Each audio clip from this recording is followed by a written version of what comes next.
Ito siya mga kaibigan, sobrang init talaga dito mga kaibigan. Tingnan mo, halos tuyo yung mga dahon ng saging at saka yung mga halaman ko. Sobra talagang init mga kaibigan. Init dito ngayon. Station premium mga kaibigan. Tingnan nyo, sobrang init. Init ng dito na halos matuyo na yung dahon ng mga saging.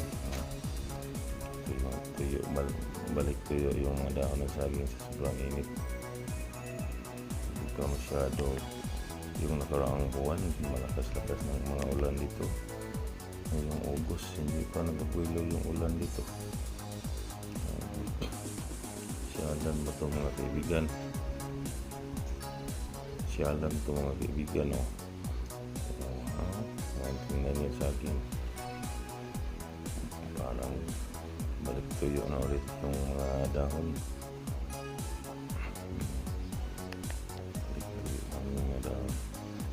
Mayroon diyang puno ng niyog, walang bunga. Ubos ang bunga. Pagkaliwanag ng langit.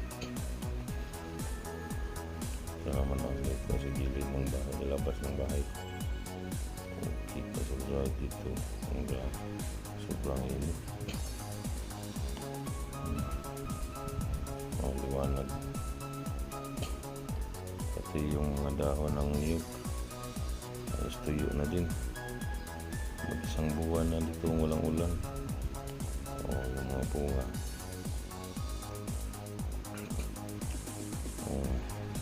Yan ang minsan umaambon. Ambon lang talaga, hindi malakas, umaambon lang. Yan yung halaman ko. Ang bunga bahay ko gray na gray. Dito lang tayo sa labas ng bahay. Sa loob, nandito sa pultahan. Hindi tayo masyadong magalaw sa sobrang init. Para yun baka tumaas yung dugo natin sa sobrang init mga kaibigan. Yung puno ng niyog, yung dahon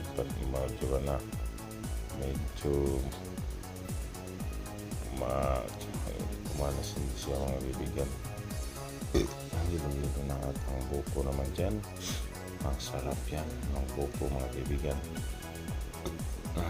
Ang buko, ang sarap.